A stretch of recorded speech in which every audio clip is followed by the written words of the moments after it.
सभी भक्तों को जय सिया राम, जय बाबा नीपरोली महाराज की। कैसे हैं आप सब? आशा करती हूँ अच्छे होंगे, स्वस्थ होंगे। मैं अपनी वीडियो में लेकर आती हूँ बाबा महाराज जी की लीलाएं, उनके चमत्कार और उनके भक्तों द्वारा बताए गए कुछ अनुभव। लेकिन आज का अनुभव शुरू करने से पहले मैं आपको कुछ बातें बताती हूँ।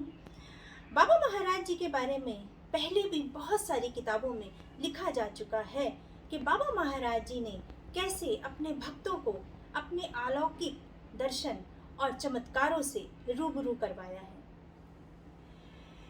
कहते हैं ना कि जब भक्त की भक्ति उच्च शिखर पर पहुंच जाए तब भक्त और भगवान का एकाकार हो जाता है। ऐसा ही कुछ बाबा महाराज जी के बारे में कहा जाता है कि बाबा महाराज जी ने हनुमान जी की कृपा प्राप्त की और साथ में हनुमान जी की शक्तियां भी बाबा महाराज जी को प्राप्त हुई। लेकिन बाबा महाराज जी ने कभी भी इन शक्तियों का प्रदर्शन नहीं किया। बाबा महाराज जी नहीं चाहते थे कि मेरी शक्तियों के बारे में लोगों को पता चले। बाबा महाराज जी का ये कहना था कि जिस दिन मेरी शक्तियों के बारे में लोगों को पता चल गया, उस दिन ये दुनिया मेरे रोम रोम को नोच नोच कर तावीज बना डालेगी। बाबा महाराज जी तो हमेशा अपने भक्तों को अपने संरक्षण में रखते थे। बाबा महाराज जी के सानिध्य में रहकर ही भक्तों के दुख, परेशानियां और उनके कष्ट दूर हो जाते थे। जैसे दादा मुखर्जी सिद्धि माँ बाबा महाराज जी के संरक्षण में रहे, उनके साथ रहे, तो कहते हैं कि उनमें भी दिव्य शक्तियां आ गई थी। आज का जो अनुभव है वो बताते हैं कि बात 2000 से 2019 के इस समय के बीच की है।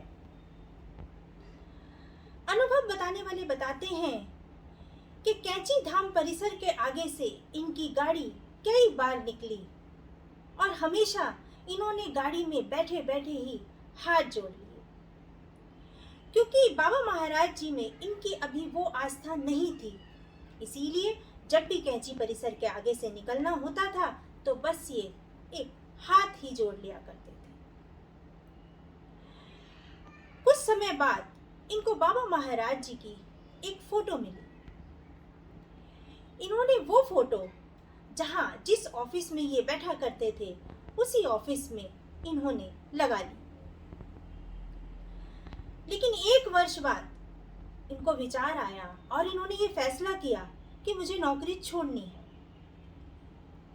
और इन्होंने कुछ समय बाद नौकरी छोड़ दी और ऑफिस खाली करते वक्त बाबा महाराज जी का वो फोटो, वो स्वरूप इन्होंने अपने साथ ले लिया, ये सोचकर कि ये तो मेरा अपना है, और उस स्वरूप को अपने घर में स्थापित कर दिया।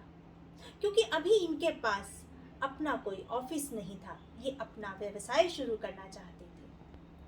लेकिन कुछ समय बाद ही इनका अपना व्यवसाय शुरू हो गया और अपना ऑफिस। इन्होंने वो बाबा महाराज जी का स्वरूप घर से ले जाकर बिना पूजा पाठ किए ही अपने ऑफिस में स्थापित कर दिया।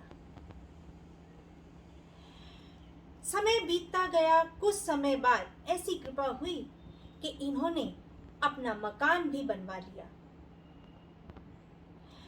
ये बताते हैं कि गृह प्रवेश से ठीक 1 दिन पहले शाम को इन्होंने बाबा महाराज जी का एक बड़ा स्वरूप फ्रेम करवाया और घर लाकर स्थापित कर दिया।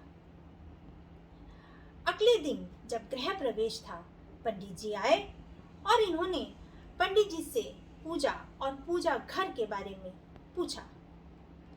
पंडित जी सारी तरफ घूमने के बाद उन्होंने पूजा के लिए वही स्थान उचित बताया जहां पर बाबा महाराज जी का स्वरूप स्थापित था।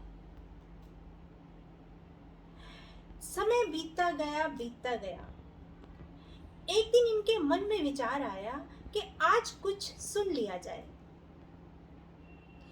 इन्होंने नेट पर सर्च किया। सर्च करते करते सबसे ऊपर जो आ रहा था वो था 15 जून को कैंची धाम में जो हनुमान चालीसा चलता है वो ऊपर ही ऊपर आने लगा। फिर क्या था, इन्होंने हनुमान चालीसा सुना। हनुमान चालीसा इनको इतना अच्छा लगा कि इन्होंने 3 से 4 बार लगातार हनुमान चालीसा सुन लिया। हनुमान चालीसा सुनने का इनका मन इतना अच्छा लगने लगा इन्हें कि ये क्रम लगातार काफी दिन चलता रहा। लगातार हनुमान चालीसा सुनने लगे, लेकिन इसी बीच इनके मन में कुछ हलचल भी चलने लगी, कुछ परेशान भी रहने लगे। लेकिन अब इस समस्या, इस परेशानी और इस हलचल का ये किससे क्या पूछे, इन्हें कुछ समझ में नहीं आ रहा था कि मैं अपनी इस परेशानी को किसके आगे कहूँ। फिर क्या था, एक दिन बाबा महाराज जी के स्वरूप के आगे बैठ गए और बाबा महाराज जी से कहने लगे, ये सब जो हो रहा है क्या ये आप कर रहे हैं? और अगर आप कर रहे हैं तो क्यों कर रहे हैं? क्योंकि अभी इनमें बाबा महाराज जी की वो आस्था नहीं थी, सिर्फ वही था जो एक साधु संत के लिए एक आस्था होती है, सिर्फ वहीं तक। बाबा महाराज जी से बातें करने लगे और एक अबोध बालक की तरह बाबा महाराज जी से कहने लगे, अगर आप हो और आप में शक्तियां हैं तो इसका आभास आप मुझे कराएं। क्या था, जो बाबा महाराज जी का स्वरूप था, उस स्वरूप में जब बाबा महाराज जी की एक आंख कम खुली है, वो स्वरूप इनके यहाँ था। उसमें उनका इतना कहना ही कि मुझे आभास कराइए, उस आंख में कुछ प्रतिक्रिया हुई। लेकिन इन्होंने सोचा कि नहीं, ये तो मेरा भ्रम है, ऐसा नहीं हो सकता। अब क्या था, नादान बालक की तरह इन्होंने अपनी बात दोबारा से दोहरा दी और कहा, अगर आप हो तो आभास कराइए। फिर क्या था, दोबारा से उसी आंख में प्रतिक्रिया हुई। अब तो भक्त के आंखों से आंसू की अश्रुधारा बहने लगी और आंसुओं के साथ साथ मन का विकार भी बह गया। जो शंका थी, जो विकार था, सब आंसुओं के साथ बह गया। बाबा महाराज जी के चरणों में नतमस्तक हो गए और बाबा महाराज जी के प्रति जो उनका विश्वास था वो और भी प्रगाढ़ हो गया, इतना मजबूत हो गया। बाबा महाराज जी की कृपा और उनके चमत्कार और उनकी लीलाएं अपरंपार हैं, इसे कोई नहीं समझ सकता। इसीलिए कहते हैं कि बाबा जी के संरक्षण में अगर आप हैं तो बस आपकी डूबती नैया तो बस बाबा जी अपने आप संभालेंगे। ऐसी हैं बाबा महाराज जी की लीलाएं। देखें, आज वो क्या थे पहले और वो क्या हो गए, ये भक्त वो अपना अनुभव बताते हैं। बाबा महाराज जी की ऐसी ही लीलाएं, उनके चमत्कार और उनके भक्तों द्वारा बताए गए अनुभव मैं आपके सामने लेकर आती रहूंगी।